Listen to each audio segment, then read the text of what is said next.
Welcome to The Wing, the emotional and financial health check you never knew you needed. We provide tangible solutions for young women to build emotional health and wealth on their journey from school to motherhood.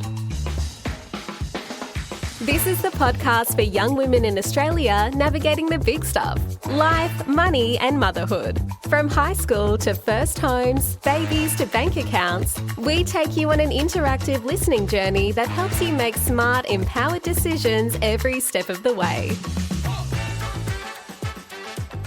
Hello, ladies. Welcome to another episode of The Wing. Today, we have a special guest. Her name is Suzy Sayers. She's a long-term friend of mine. She is married to one of my childhood friends.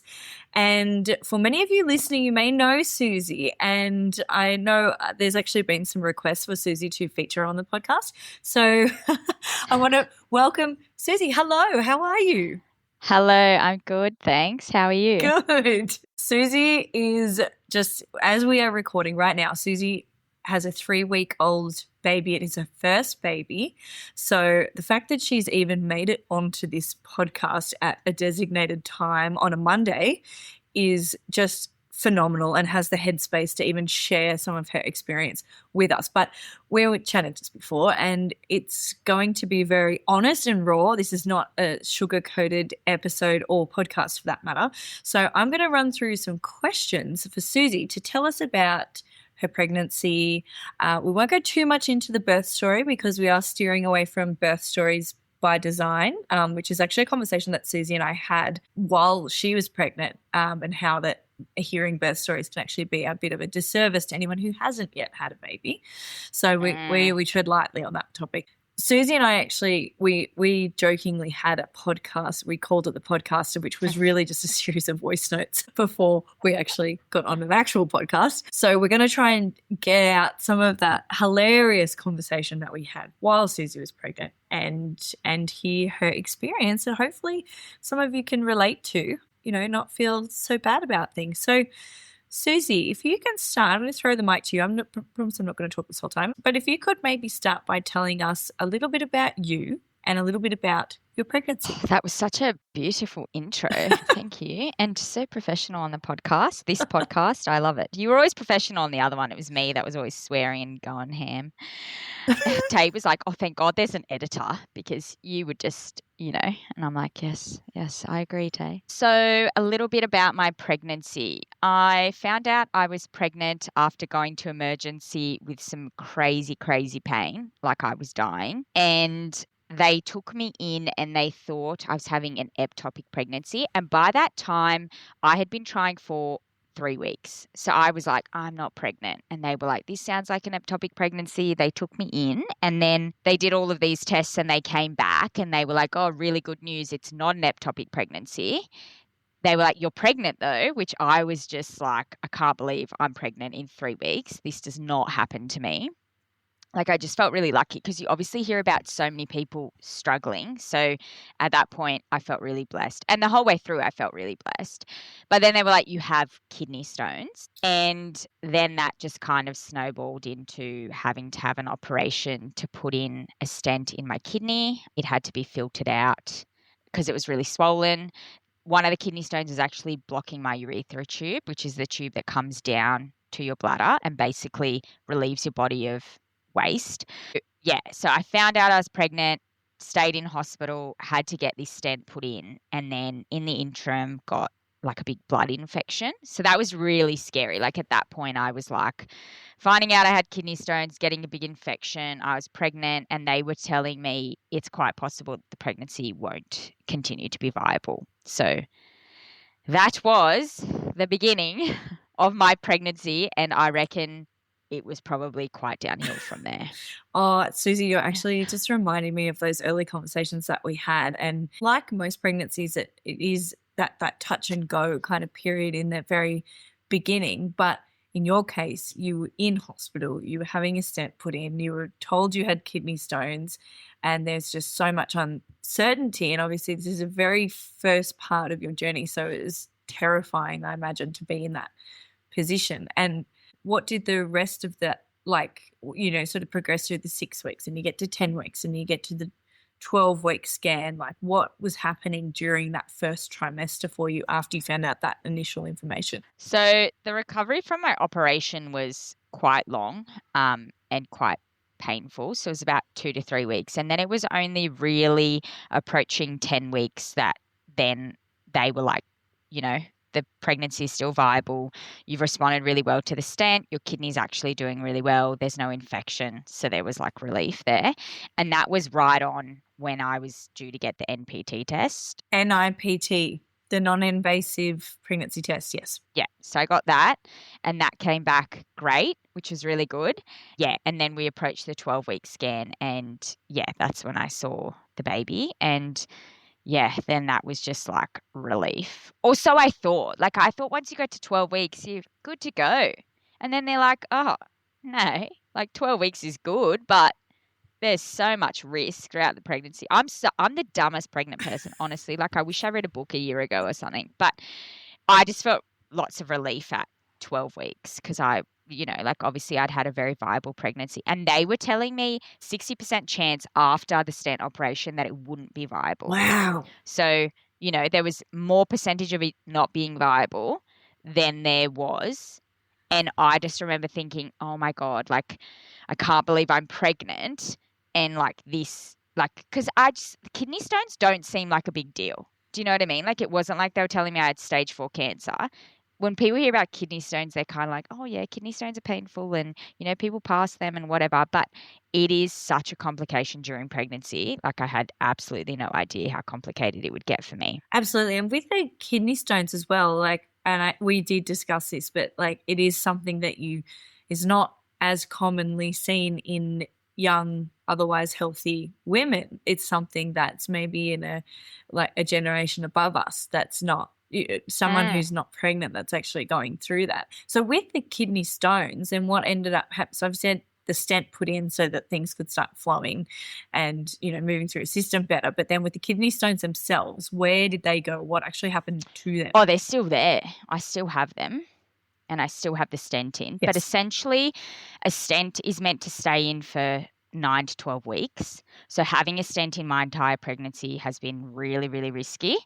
And the stone is still there blocking my tube, but the stent is creating another avenue to filter my kidney. So I'm actually due to get all of this taken out tomorrow, which will be a really big relief because the symptoms are just really bad. Like think like the most chronic UTI I've ever had. Like it's just like razor blades when you go to the bathroom and just like real lots of pain. And yeah, it's just a nightmare really. And as you can imagine, when you're pregnant and you like already like having to pee 100 times a day and already have a lot of pain, and then I have these stones that are like causing all of these issues too. So yes, and then you have the mental stress of like trying to manage, and maybe you can tell us, how did you manage that mental stress of every day for you was an unknown? And like you said, you got to the 12-week mark and you think, oh great, I'm all sweet, but in actual fact, you've still got, then you're just leading up to the next milestone, which is typically a 20-week scan. And there's a long time mentally and physically between 13 weeks and 20 weeks in pregnancy. But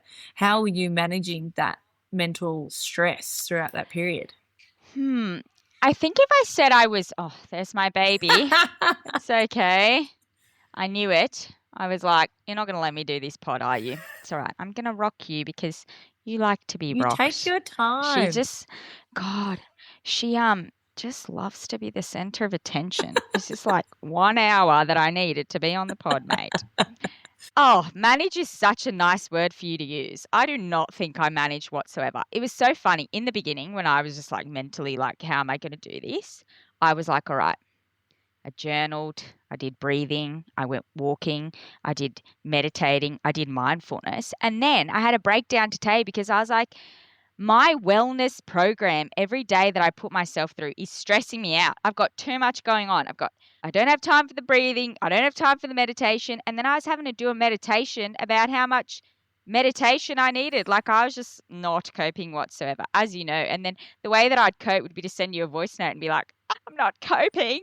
I'm leaving the country. I'm divorcing my husband. I'm quitting my job. Oh God. So yes, I did not cope at all.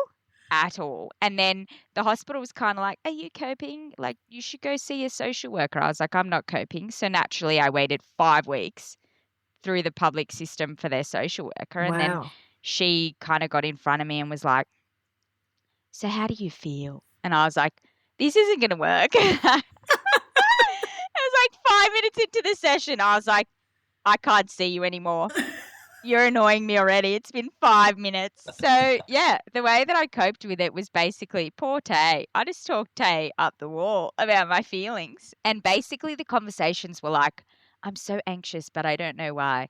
I'm so stressed, but I don't know why. But yeah, like that's kind of how I coped with it. I didn't really cope. It was a slow, slow burn. Someone like, I know that you see a psychologist and talk to a psychologist regularly, and so do I. And that's something I've spoken about openly on this as well. But going from, having the headspace to commit to one of those appointments with a mental health professional to actually talk through it, like that's like booking the appointment is one thing, but then actually turning up to the appointment and being in the right headspace to clearly articulate exactly how you're feeling or what you're struggling with is sometimes the hardest part, because they're going to just ask you So true. open-ended questions that you can't necessarily answer, and you're already frustrated and you already feel like, I don't have time for this, like just get to the point, I need to fix this problem but I don't know how, and then you just are flustered and it just can become counterproductive, like you said, and you just kind of want to leave. And I don't know if this happens to you, but I swear I book an appointment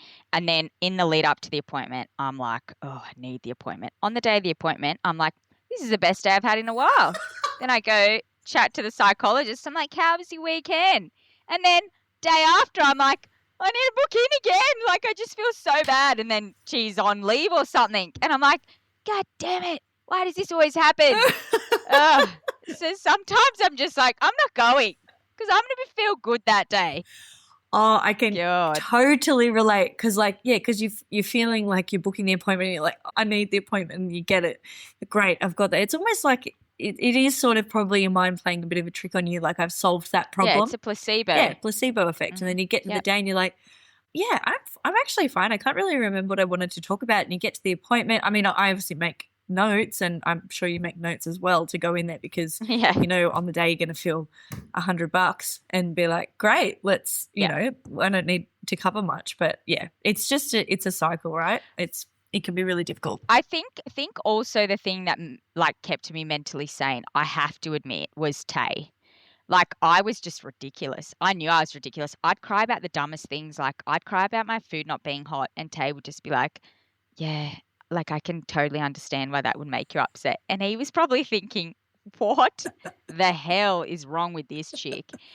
So, like, honestly, I reckon that kept me sane, because if he would be like, oh, you're acting crazy, whoa, things would have been so different. I would have been on the news for like burning down my house or something drastic. But he kept me sane by validating my feelings when they weren't valid at all. Like, honestly, things would just set me off, Katie. Like, I'd make a meal and then I'd take it off the stove and go do something for 5 minutes, come back, be like, the food is hot, I've ruined the meal, I'm so upset, and this is my grandma's recipe, and I'd just cry. And then I'd be like, now I've got to put in the microwave and the quality, it's just not the best. And Tay would be like, look, I understand this is really hard for you, it's okay, we'll get through it together. And I was like, how am I meant to raise a child if I can't even cook a frittata?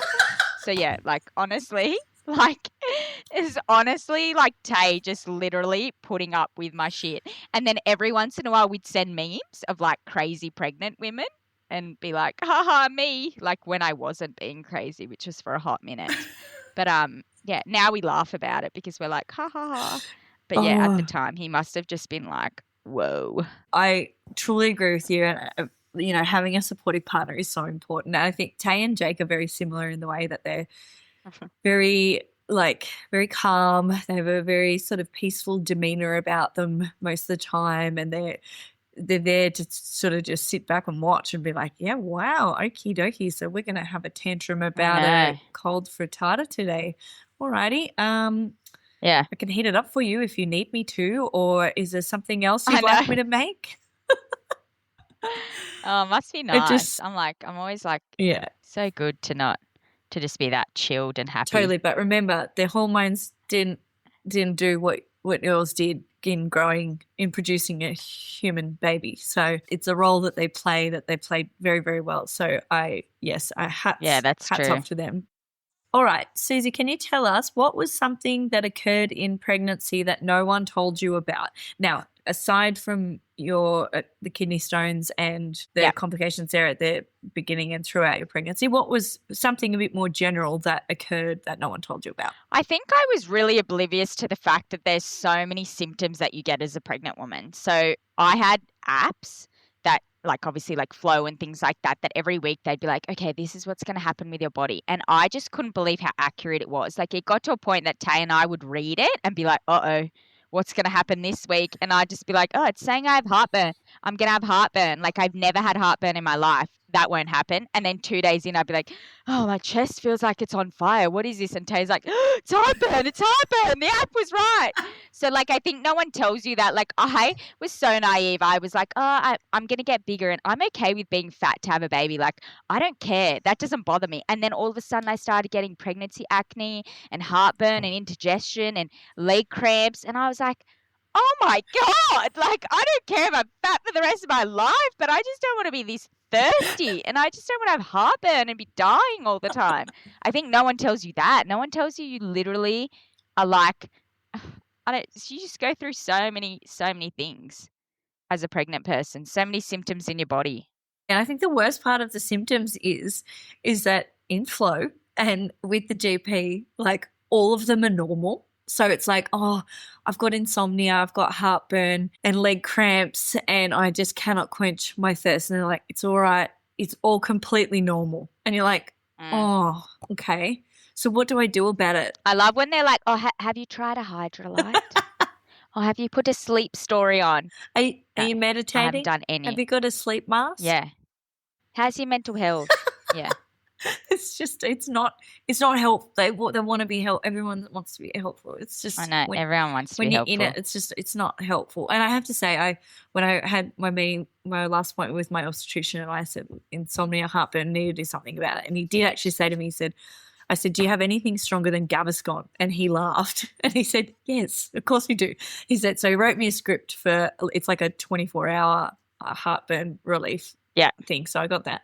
And then with the insomnia, he gave me a sleep aid that was safe to use in pregnancy. So I think I'm like, okay, well, if I've solved 2 issues there, now all I have to deal with is the leg cramps, the bloating, the digestive issues, the mental health struggles, the uncomfortability, just all the other stuff. The Gaviscon thing is so funny, hey. I reckon they probably have my name on a plaque. They're like, all-time record high sales because I had so much Gaviscon. And when Mila was born, and she had so much hair, everyone was like, did you have heartburn? I was like, oh, how did you know? They were like, oh, old wives' tale that when your baby comes out with so much hair, you had really bad heartburn. Anyways, look at my baby's hair. Full head of hair. She's Kris Jenner. So I'm like, yeah, my heartburn was through the roof. I had Gaviscon dripping into my mouth every second of every day. I just could not believe, honestly, how bad heartburn is. I have never felt that, but in my pregnancy, I was a walking heartburn. And then sometimes indigestion would join the party. God. I know when they work in tandem with one another, you just really feel like it's just an all-star experience, isn't it? Yeah. Okay, interesting topic. What has been the biggest friction point between you and Tay during the pregnancy? So husband and wife dynamic, first baby, first pregnancy. What was the biggest friction point if you could narrow it down to one thing? This one was hard because it was actually pretty good once Tay kind of came to the party. I think in the beginning he didn't realize how bad the kidney stone thing was and how much it was affecting me, especially because I refused to take pain relief and things like that. I was like, I don't want to be dependent on pain relief. So I think he thought it wasn't painful. And then we started getting to appointments and people were like, oh, this is really bad. Then he started to realize. But I think the thing that annoyed me the most about Tay during the pregnancy was he would just our priority list was so different. I'd say, okay, we've got to figure out how to use the snoo or we need to go get the car capsule. And he'd be like, I think I just need to figure out when I'm going to have my last beer with my friends or let's go look for a new car. And then he'd drag me to these car sales places. We'd be going somewhere. He'd be like, oh, look, there's a Range Rover and then we'd stop, and then he'd be like, oh, I just want to have a quick look in there. And we'd like be going car shopping, and I'd just be so pregnant waddling around, and I'd be like, we don't even know how to fit a car seat. Now we're looking for a car. Or, oh, like the things that he would prepare for would just be like I would just be like, that's not my priority. And he'd be like, oh, but we need a car for the baby. You know what I mean? And I'd be like, yeah, but like we need so many things for the baby. So I think that's what annoyed me. Like boys just don't even realize the intricate little things. Like Tay didn't have his hospital bag packed, but he knew which Range Rover he wanted. And I was like, this is what I mean. Just not cohesive, mate. So yeah, basically that is where we're at with how not on the same page we were. And then one day I was just like, look, we need to make a combined priority list. And he was like, sounds good. And I was like, kidding. We have one list. It's mine. Get on board. It's combined because I shared it with you. That was the only thing. I was like, get your head out of the gutter. These things aren't really a priority. They're things we got to plan. But like, pack your hospital bag, mate. Remind me to take my vitamins every day. And please bring me a hot frittata when you get a chance. Yeah, please make sure my food is hot because we know what happens. You got to ask him when you see him next. Just be like, oh, what's with Suzy and her food not being hot? The fear will just enter his eyes, I'm telling you. But yeah, that was the only thing. Like, I just felt like his priorities were not my priorities. I think a lot of women would be able to relate to that as well. I certainly can. I remember there was a time we were having, I think people were coming over and Jake was like, oh, I think it was cold. Would have been winter or something. Because I remember thinking that is ridiculous that is the first thing you thought. So we've got a new baby, we've got some people coming over, obviously going to put on a little bit of food and, make sure the house is tidy and make sure the baby's, fed and or on the sleep routine, whatever. And he goes, oh, we're going to go outside. I'm going to go clean the pool. Oh. Okay. So we're going to do that right now. So they'll be here in half an hour. We're just going to do that really quick. So before I could even reply, I was outside with the pool cleaning thing, just like getting all the leaves out of the pool. And I remember standing at the window and looking out there and just being like, I just can't believe this is real. Like, why? What about the bins? What about, do we have enough bottles? Yeah. Like, can we do this late? Like, it was just such a contrast. I went so far as to be like, hey, do you want to do a list of things that we should do before the baby comes? Because like people say once you have a baby or multiple babies, you lose like people like go to the mall or go to the movies or things like that. I was like, want to make a list of things that we can like do together. Anyways, Tay along the way thought that I meant just for him. So he presented his list to me and it was like, go for a round of golf at Capital. Go for a beer with my mates. Like and I was just like, what? Like, I didn't mean a list for you. Like, I was like, your life hasn't changed. You're going out and doing whatever you want. I'm here paralyzed. Like, let's get some social things in for me. Like, I want to walk around the mall and window shop. Like, I want to go see a movie. You know what I mean? And Tay was just like, oh, yeah, got to get a couple of golfs in. I really want to finish that thing in the backyard. And I'm like, yeah, so... Oh, it's so funny, isn't it? And I think the message there is that you do have to talk about it, and it is like learning your relationship over again because your expectations coming into it can just be so different. And, when you get married, you're already aligned on, most people would usually be aligned on most things at that juncture in their life, and not a lot changes when you get married. Typically, you sign the papers and you have the day and you go ahead and you're married. But when there's a baby coming, it's a third entity that you need to both be on the same page with, and what that looks like can be really different. So yes, I think talking about it is the key thing there, and making lists. I'm a big fan of lists. For sure. Now, Suzy, what have you found to be the most therapeutic things during pregnancy? This one, I had to say this because it is just too funny. And when I tell people, they just cannot believe this story. I didn't really find anything therapeutic, but I did have this really good friend, Katey, who told me that having a bath would make me feel really, really good. And I have a really nice bath at my house, like new build. I was like, you were like, yeah, put some oils in there, some bubble bath. Like I do it in the middle of the night. It's so good. And one day I was having the worst day and I was like, this is the day that I trial the bath. So, as you know, I trialed the bath. I did the bubble bath. I put these really nice salts in. Like my body was so sore. My back was so sore. And I had this meeting at work and I didn't have to speak on the meeting. It was just like a listen meeting. It was an hour and a half. And I was like, that's a bath time. So set up the meeting, set up the bath, and I get into the bath and I have this caddy and I put my laptop there and it was fine. Like the laptop was sitting there for 5 minutes and I got in the bath and I think it was like 60 seconds and I just watched, I didn't touch the caddy. I just watched the caddy just cave in and my work laptop just fall into the bath. My reaction time was so slow. I was in shock. I think I sat in the bath with the laptop just in the bath for like 20 minutes.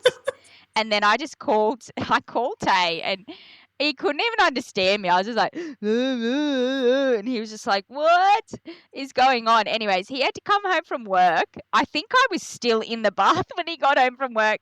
I'd taken the laptop out and it was gushing out water. Like, you know, when they're like, oh, you drop your phone, put it in some rice. No amount of rice fields could have mopped up this water. The water just kept coming out. Like, we were in the car and it was wrapped in a towel and Tay was just like, how is there water still coming out of that? And I'm like, I don't know. Like, it's like Lake Burley Griffin in the car here. Like, it was just wild. I have never gotten in the bath since then, Katey. It was traumatic. I cannot believe That it. was your first and last bath, and because of the laptop. Okay, so also, like, could I not have gotten electrocuted with a laptop in the bath? I was just like, thinking that. Sure. I thought 20 minutes sitting in a bath with a laptop, surely that's... Yeah, I've probably got cancer by now. No, I just couldn't even get out. Up there with the toaster. I don't know about that.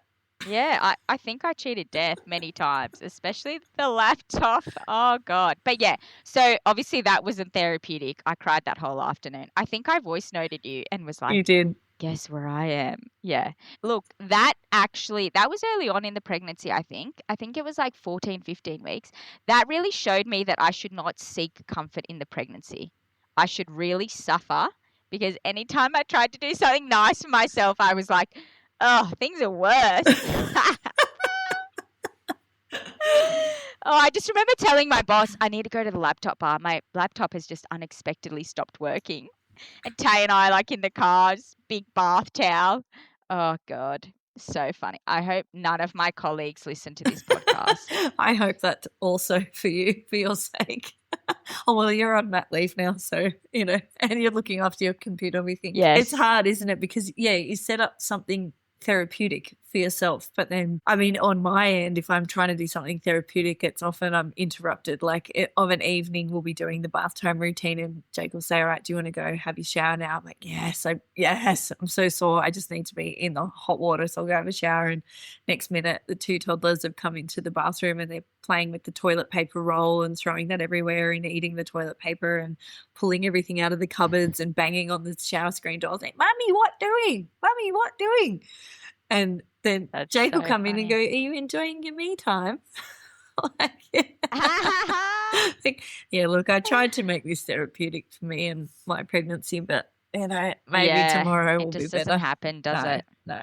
No. Yes, but it can be deflating. It can be like it's really hard to find those pockets of time when you're pregnant and, you know, feel like you want to do something therapeutic, but, you know, you're balancing that around work commitments or multitasking with work and being therapeutic at the same time like you did with your bath episode. But that was a classic. I thoroughly enjoyed your voice notes, but I did feel bad for the situation. And I highly recommend you try and get back in that bathroom. I know, I should, with no electronics. Or get one of those projectors and you just get the projector outside the bath and it projects the movie or the show or whatever up onto your wall so that there's actually no electronics in the actual bath. Yeah. There was many things I could have done to safeguard that incident now that I think about it in hindsight. And hopefully now I am more experienced in not repeating that incident. We'd like to think but so. Yes. No, I think yes. Lessons learned. Suzy, can you tell us about any books or educational shows or social media pages that helped you through the pregnancy and what were your key takeaways? Yeah, I think the main thing that I really liked was there was this book that I bought. You can get it anywhere, like Kmart, Big W, and it was The Complete Guide to Pregnancy in Australia. It's like a light pink book.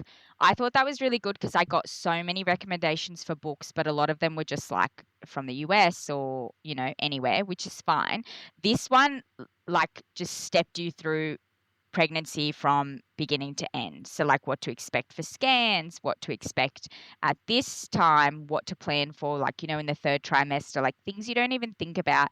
A lot of the stuff actually was stuff that you talked to me about. Like, you were like, oh, have you thought about visitors, or have you thought about this or that? And had I not heard that from you actively, because we were talking actively, and I didn't have this book, I wouldn't have known any of it. So that's my biggest recommendation for anyone that's first time pregnant person, because it really tells you what to expect with your scans in this country. It even tells you how much the rebate is. Like, it's very informative. I thought that was really good. And then it covers off on, like, if you're getting heartburn, what that means and why, and things like that.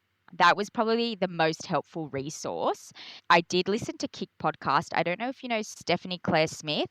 She does a podcast, and she was pregnant at the time I was pregnant. There was there were some episodes that were really good where, she did like some Q&As and things like that on her pregnancy. So I found that really good. And then Yellowstone. I'd never watched it before. I really ripped into that in my pregnancy, and yeah, that was a really good resource. So if you haven't watched Yellowstone and you're pregnant, it's 5 seasons, and that'll really put a dent in the pregnancy for you. Make that time go quicker between reading the books and listening to the podcast and watching Yellowstone. Yes, I can certainly see it kind of makes time go quicker. Yeah. I love it. So to continue on, Suzy, on a bit of your, like, I guess, the nervous part of your journey, what were you most nervous about once the baby arrived? Like, before you had her, what was the number one thing that you were the most nervous about? Take out the birth, just arrived, you get home. What was it? The list is endless. I think we went to a birthing class and they talked about, is it REDS? Like people falling asleep with their baby and then waking up and their baby like kind of like falling and like dying. Have you heard about that? I haven't heard about REDS. I know about SIDS. It wasn't SIDS, Yeah, was it? it's a SIDS, but then I think the baby that made it like a thing was REDS. I don't know. Don't ask me. I've got post-pregnancy brain. But it's something like that. It's like it became like a thing where I think a baby died and then there's like all of this awareness. And I never thought of that. Like, I never thought about accidental kind of deaths with the baby in the home. And then in this birthing class, they also spoke about, like, people that are just changing their baby on the change table and they turn around to get something and then the baby falls and stuff like that. So after the birth class, Tay and I were just driving home in silence for half an hour. We were just like, we can't have this. I was like, I can't have this baby. I was 36 weeks. I was like, we cannot take care of this baby. Like, we didn't even think about all the hazards that could happen, especially when you're so tired. I'm like, all right, when I'm not tired. But when I'm tired, I'm just like, whoa, walking into the wall. So I think that freaked us out. Like, we were just like, we didn't even think about how we could have an accident and harm the baby. And I think it's crazy, but in my mind, I was like, I have spent 9 months making this baby. Like, I think Tay thought it was a joint effort, but I'm like, it's not. And then I'm like, oh my God, if anything were to happen to the baby, this would be just terrible. Yes. So that was like one thing where I was just like, oh, I don't want to be a statistic, because that's so awful to hear those things. It's really sad. Absolutely. The SIDS warnings for us, like, I can completely relate to that as well. Like, you have your baby typically in your bassinet. Well, we had baby in the bassinet next to our bed or next to me for quite some time, until I was comfortable enough to understand, her sleeping patterns and understand different sounds and what they mean. And there's a thing actually that I won't go into it today, but it's called parasomnia. I think from the moment you become a parent, you just have it, whether you're male or female, you have parasomnia. So it's not full on insomnia where you're like completely awake from, 2 till 5 in the morning, for example, like what happens a lot of the time during pregnancy. Parasomnia is where you're kind of, it's like a twilight sleep, but you're sleeping, but you're always listening out for your baby, and even when your baby is sleeping, there's a long period of time where you're sort of like, is that a noise? This would even apply for parents with teenage kids, like, oh, is that the garage door opening? Oh, was that the keys? Oh, is that them? Oh, we're being robbed. Like, oh, is that my phone going off telling me that they're home? Like, that just kind of constant innate worry. And then when you read about it, and you know that you're coming up to the stage where you do need to be the primary carer for your child, that there are all these other risks now in the world that you just don't want to become a statistic of. It's a really scary kind of an overwhelming thing. But now that you have your daughter at home with you, do you feel like, and I'm noting again, 3 weeks in, this is like such a prime time for you, and for any new mum, but do you feel any safer with those? Like, do you feel more in control of your environment and things now that she's here, and that, you're not going to make certain mistake, like turning around off, get something from somewhere else with the change table? Totally. Yeah. And I think like I'm just such a prepared person. Like the change table is like, I don't need to turn around to get anything off it. So like I stressed about that, even though I have like the world's most organized change table. Yeah, now that I'm at home and she's in my environment and stuff, I'm like, I am your prime protector, and I feel confident. But yeah, when you're like sitting in a classroom, you're like, oh God. And I think it was good because like once you get to hospital, they're like, your baby is like, they're really resilient. Like, it's okay, touch your baby, do this. It's like the people in the class kind of freak you out. But then once you get your baby, everyone's like, oh, she's fine. Like, she can do this, you can do that. And then you're like, oh, okay. Like, and you just get more confident and you feel, a bit better about that situation. And then you're like, oh, I don't know why I was like worrying about it. But I forget to feed my dog every day, poor thing. So I'm doing okay with the baby, but I'm like, still call Tay. I'm like, did you feed Stevie? Haven't let her out in ages. I just forget about it because she's so self-sufficient. I'm like, God, you got to be a bit more needy because I'm going to forget about you. So yes, baby number 1, small cavoodle, really taking care of herself at the moment. Actual baby, I feel way more confident. So yes, I think that's a good point for first-time mums to not, like take that with a grain of salt. And it's a good warning in the classes, but you're going to be okay and don't have any sort of fear that you're going to harm your baby. Listen to the professional advice. I remember as well being in the hospital and watching the midwives like swaddle this, little being that was only moments ago living inside of me for 9 months. And I'm like, oh, like, is that going to like hurt her or don't do?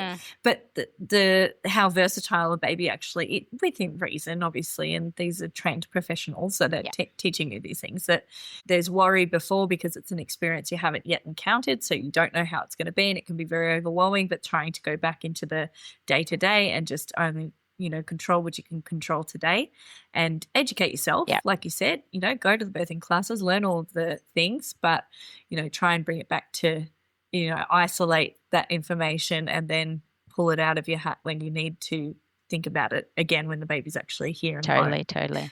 Now, this is you did mention this before, we were talking about visitors, and it was something I had asked you about on our voice note extravaganza.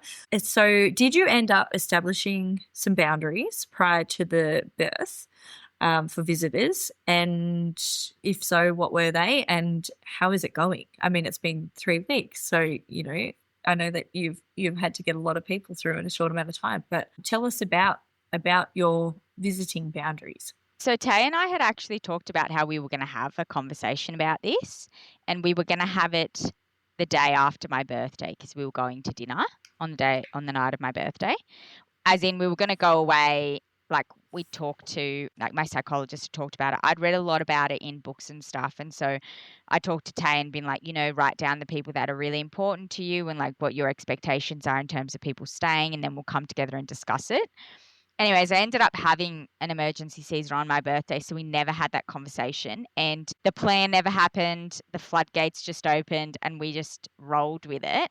But I think it has been a little bit tiring because Tay has a really big family and they all live interstate. So they've been coming and my family's been coming. And then we have a lot of really good friends that, you want to bring them in. And then there's also like the outer layer. I think we've been able to keep the outer layer away where they're like good friends, but, you know, they have little kids, they're busy. And if we open that outer layer, it'd be so many people. But honestly, it's felt really good for me because I think the way that everyone has been has just really surprised me. Not that I thought like that sounds bad. Like I'm like, everyone in my life's terrible. No, not at all. People come here and they're just so, no one's like, oh, make me a cup of tea or needy or anything. Like people just come here, they pick up my daughter, which allows me to do some things. Or they'll be like, oh, do you want me to put out the washing? Or they drop off food like you have. Thank you, kind angel. You know, they bring things or they'll talk to you about, like a lot of people have been talking to me about my breastfeeding journey and they'll talk to me about it, but it's like my friends who are new mums or my sister who's also struggled through it. So it feels really good to have someone come over and have a cup of tea and talk to you about something that you're really struggling in real time. So I think that that has been really nice for us because it's really been our inner village that has been here and they just kind of know what to do and what we need. And we've been really like humbled by that. We're just like, wow, like everyone has just really filled our cup every time that they've come. And sometimes like I'm so tired and I'm like, oh, I don't know, like maybe I just need an afternoon to myself. But then, you know, like my sister will be like, oh, like, can I come over? And I'll be like, yeah. And then she'll leave and I'll be like, oh, I feel so good that she came over because we had a really good chat and made me feel better about this or whatever. So I can definitely understand why that conversation needs to be had if, you know, there are people in your life that need those boundaries. And I honestly know the good friends and family that I have in my life, but they've just gone above and beyond to just give me what I need in a time that I didn't even know what I needed, if that makes sense. Totally, because you get home and you're not only physically, mentally, emotionally sort of exhausted and depleted, you just sort of need the people around you. You just need them to turn up. Like you just need them to turn up and be helpful or just offer support or just offer some light conversation on, like you said, a difficult topic on something you might have been struggling with that you feel a bit lighter from talking about with a trusted person afterwards. But yeah, it's hard to know. Yeah, someone, you know, let me know if you need anything. It's sort of like, I think I need something, but I don't know what it is. Yeah, well, that's the thing. Like, I think people text me that, right? They'll be like, oh, we're coming over. Let us know if, like, you need anything. And I'll be like, oh, no, we don't need anything. But then when they come, they're like, oh, I made you a lasagna and I brought you these nipple shields for your cracked nipples. And then you're just like, oh, wow. Like, I didn't even know I needed these cracked nipple shields. Like, I didn't even know they existed. Do you know what I mean? Or like, God, this is the best lasagna I've ever eaten in my life. Like, yeah, so things like that people just know. And I think it's because I'm one of the last people to have a baby. Everyone in, like, all my friends have had babies and stuff. And so I think it just elevates you. Like, I'm just like, wow, now I just know what it's like and what people genuinely need from you in that time. Yeah, it's crazy. And it's especially helpful to lean on, you know, the women around you that are friends and family that have been through it before, because we love to information share. We're doing it right now. But, you know, being able to actually offer support and the amount of times, like there was a friend of mine who comes over once a week and our kids play together, and she's got a friend who's just had a new baby and they're struggling with some wind that the baby's having. And I kind of went back into my memory banks and thought, oh, what about gripe water? And my friend said to me, oh, that's right, that rings a bell. You know, our eldest kids are sort of 2.5 now, so we sort of passed that phase. But she goes, yeah, actually, I'll go on. And so she went straight after she left here, she went straight to the pharmacy, picked up a bottle of gripe water, gave it to her friend and to help with the new baby. So I don't know that, you know, her friend like personally, but it's just the information sharing that can go on from having these conversations of being candid and just actually saying what your issues might be or what you're struggling with. You'd be very surprised what people might have in their memory banks that think, you need some nipple shields or you need some gripe water. Do you know what is like the funniest one out of all of them? My sister, like I'm so close with my sister, and I just didn't think that we could get closer, but she's just given me so much advice that's just so valuable and hasn't been pushy. She's just been the best. And she came to the hospital. It was like day 2. She came, it was like her second visit. And she was just like, she pulled out these 2 blocks of chocolate out of her handbag, and she was just like, tomorrow's day 3. And she was like, you're really going to need these. And I was just like, what do you mean? And she's like, I'm just going to put them in the drawer. You're really going to need them. And then I was like, okay. So then like day 3 came and I was feeling good. I was like, Tay, you sleep, like the baby's fine. I'm fine, whatever. Anyways, had a really good day. Come 6 o'clock, I just lost it. Like that's when I must have had like this hormonal crash. I was just crying. I was so upset. Like I just felt I was just all over the place. And then I'm just like in the hospital bed, just bawling my eyes out. And then I remember about the chocolate and I just open the drawer. I just ate like half a block of chocolate and God, I felt good. And I was like, how funny that my sister who'd had a baby, like she's had 2 babies, but the last one is now like 4 years ago.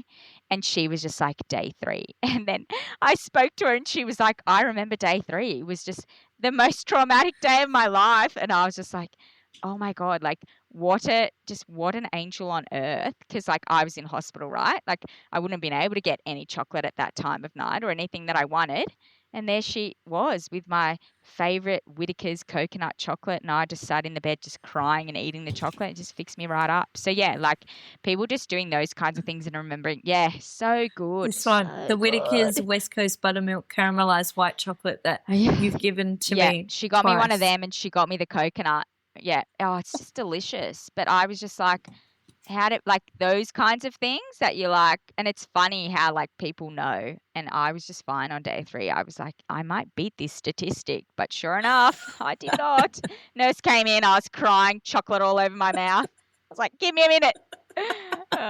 So funny. Oh, it's so intense. And honestly, those first few days are just, your hormones literally fall off a cliff. That is exactly what happens. The trajectory for your hormones throughout pregnancy going up, up, up, and then you have the baby and they go straight down. So, okay, that's a nice tip. So if you don't know what new mom needs, she definitely needs a block of chocolate. So if you can somehow get that to by her day 3. by day 3, yeah, nice. These could be a very long list, but if you could try and summarize it for me, Suzy, what won't you miss about pregnancy? Oh, God. Just the whole thing, really. Like, honestly, I hated every minute of it.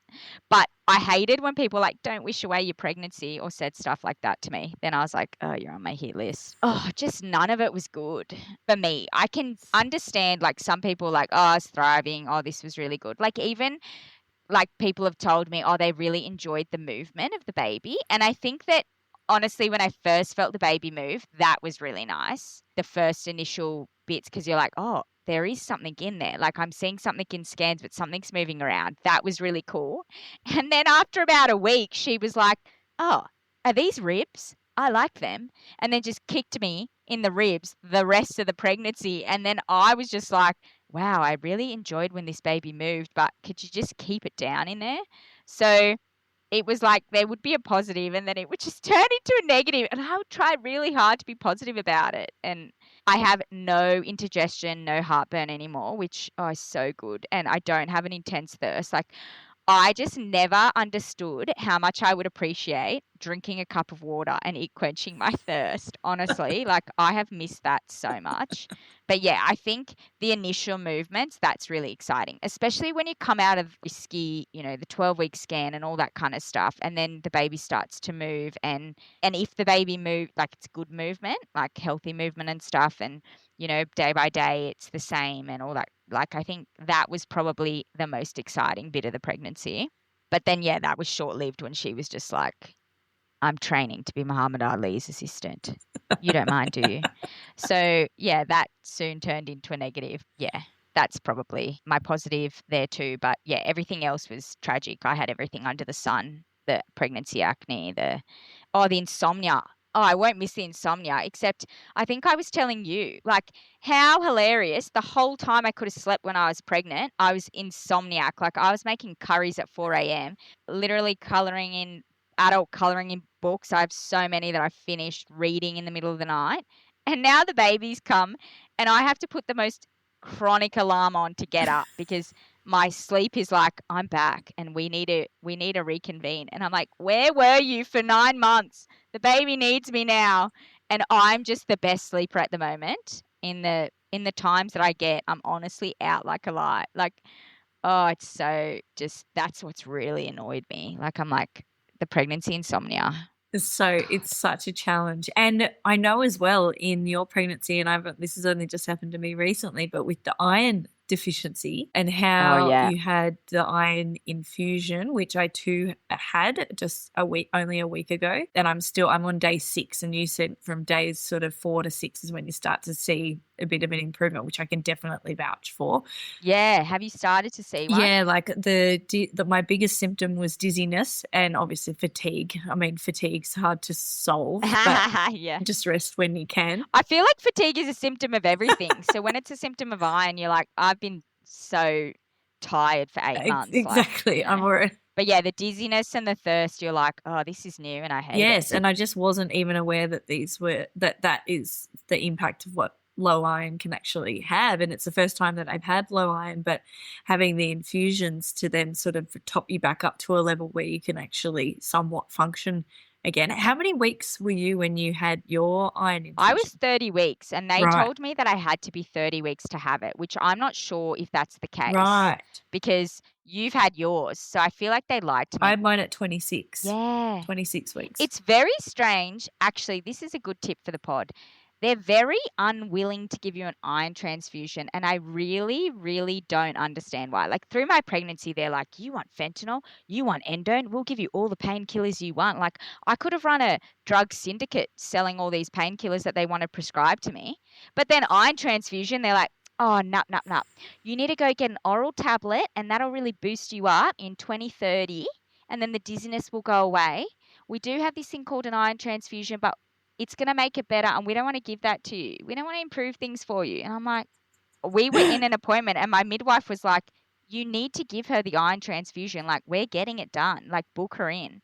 And then it gave me so much life. And then, like, after my birth, when I had this massive blood, I had a 1.2 litre blood loss and 500 mils is normal. And they were like, all right, your iron's going to be affected. We recommend you get back on the oral tablets. I was like, I don't think we have time. I was like, iron transfusion or nothing. I was like, nah, I'm going to get an iron transfusion. They're like, nah, you can't. I was like, go talk to your boss. Bring him in here. Talk. I want to speak to the manager. And then I got my iron transfusion. And honestly, Tay keeps saying, you know, it's weird that the sleep hasn't affected you. Like, you just keep on keeping on at 3 weeks. And I'm like, Tay, it's the iron transfusion. I'm telling you now, it gives you life. Like, I want to get one every month. Just top me up. Top me up. Well, I'm waiting for mine to have that elevating effect. I mean, at the moment, I'm just waiting for it to eliminate the dizziness. But I know what you mean. And that's interesting what you said about the drug supply sort of things. Like, same deal. Like, I had pain management, a script that I got filled. And I went to the pharmacy and I got that filled. And this is during pregnancy. This is only a few weeks ago. And then I asked the question about heartburn then. And then I said, firstly, before I saw my obstetrician, I said, do you have anything stronger than Gaviscon? And she said to me, yes, so we've got Nexium, but I don't know that you want to talk to your obstetrician before you can do that, which I respect because obviously they have a duty of care and they can't just go handing things out willy-nilly. But I did think to myself, I thought, but you've just filled a script for literally an opioid pain management, prescription drug, but I'm getting this conflicting information about managing heartburn. So, of something that was just like an over-the-counter, obviously ask your pharmacist type thing. So that to me was very confusing. And then I sort of thought, okay, all right, now I'll talk to my obstetrician. Like, the only reason I have the pain management is because I spoke to him about it. And then when I spoke to him about the heartburn medication, he said, no, we've got something, we'll write you a script for that. So I thought, well, that was obviously stronger than the Nexium, but it's just, it's all, you really do have to do Did you go back to the same pharmacy? Be like, no, I Nexium, didn't I'm actually. getting something else. Look at what I got. Yeah.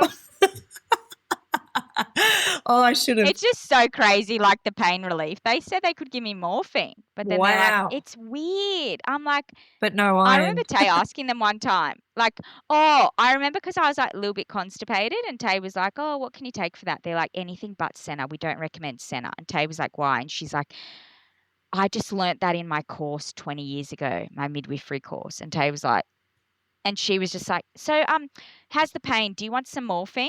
And Tay was like, wow. What? Like, that's so weird that they're like, oh, you can have morphine and you can have endone, but don't have senna and clear your bowels, or don't have the iron transfusion. It's just very, very strange. It is. Yeah, you just feel like. And you've really got to do your own research and advocate for yourself, and obviously have, the right and the support as well from your partner, or, whoever's there supporting you during this journey. You got to get on ChatGPT, tell him your feelings and just be like, what do you think about this? And he's like, nah, go back, advocate for yourself. It really gives you the power. You're like, thanks, Chat. Well, actually, I'm going to go in when there. I was confused about my iron results, because it said I had really high iron but really low ferritin, and I sent that to you and you put it in ChatGPT and it came back with a whole analogy on why my body wasn't absorbing the iron. I was like, oh my gosh, this makes so much sense. It didn't cost me anything. How good. We were like, wow, this is a very smart doctor here and we should listen to it.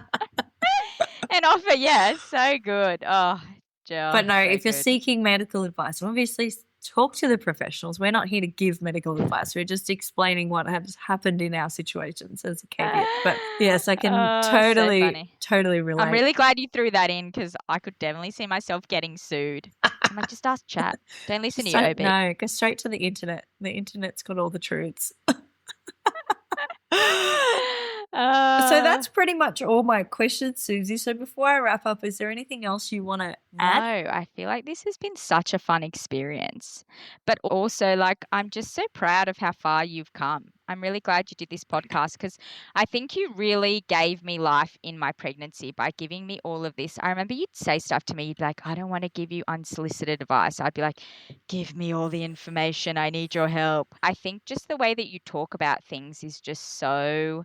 I don't know, you were born to do this and to talk to people about these things because it just feels so natural and so nice, and it's just not shoving information down people's throat that they don't want, but it's more like sharing your experience, which you just have the most unique experience and advice that, I know definitely got me through my struggles. Yeah. And also, I do want to take a bit of credit for inspiring you with the pre-pod for this pod. I think absolutely. As I said, credit where credit's due. This podcast would not exist without having referenced the pod in as many months as we did. But that's such valuable feedback. Oh my God, I feel so flattered. It's so unexpected that you're bringing that up and praising me. I should have just called it Suzy's podcast. And then call it a day. Oh, no, so funny. I love this. I love how professional you are. You always were professional on ours.